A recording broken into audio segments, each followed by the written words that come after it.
19 तारखेला लोणेरेमध्ये ओंकार काय जरा ओंकार लॉज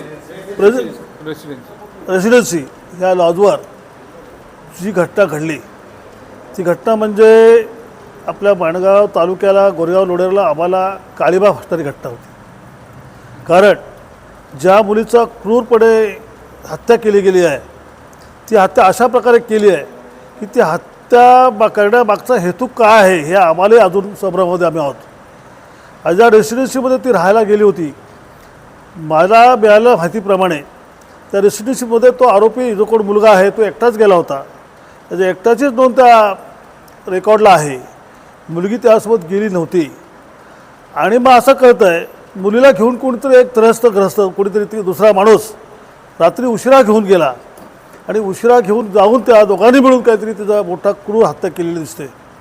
हा कुणी एका व्यक्तीचं काम नाही, हे दोन माणसाशिवाय हे एवढी मोठं कारण होऊ शकत नाही। आणि म्हणून आम्ही काल या ठिकाणी श्रद्धांजली कार्यक्रम घेताना इथल्या पोलीस यंत्रणेला आम्ही भेटायला गेलो।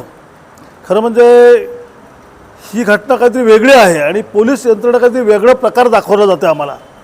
याच्यामध्ये खोलवर जर गेलं तर याचा शेवट फार गंभीर निघेल असं आम्हाला वाटतं आहे। आरोपी हा बाहेरचा आहे वगैरे दाखवला जातं आहे, प्रत्यक्षात आरोपीचा जो आयडिया आहे तो बोगस आहे। त्यामुळे आरोपी तर मुलगीतली स्थानिक असल्या कारणाने तो आरोपी या ठिकाणी राहिलेला असायला पाहिजे गोरेगावमध्ये। दोघांची ओळख झाल्याशिवाय मैत्री होऊ शकत नाही। तर माझ्या माहितीप्रमाणे याच्यामागे कुठेतरी एक राजकीय षडयंत्र वापरून ही केस वेगळ्या वळणावर नेण्याचा प्रयत्न चाललेला आहे। आम्ही सर्व समाजाचे लोक काल जमलो, सर्व पक्षाचे लोक जमलो आणि ठरवलं की आम्ही काल त्या DYSPना भेटलो। ज्या DYSPकडे तपास आहे काळे म्हणून ते कशा खऱ्या अर्थाने हा तपास करू शकत नाही, ते स्वतः फिजिकली अनफिट आहेत।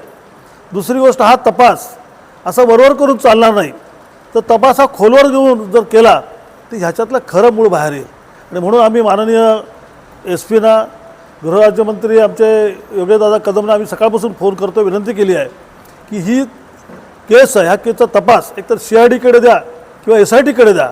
तर इथले लोकल पोलीस हे राजकीय प्रेशरखाली या तपासाला वेगळा वळण देण्याचं काम करतात आणि म्हणून ही आमची प्रामुख्याने मागणी आहे।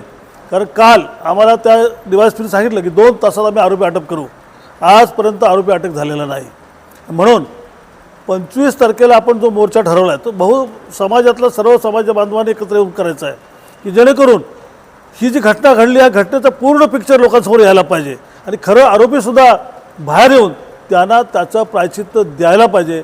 अशा प्रकारचा उद्देशाने आपण नियोजन करायचं आहे, एवढंच मी आपल्याला सांगतो।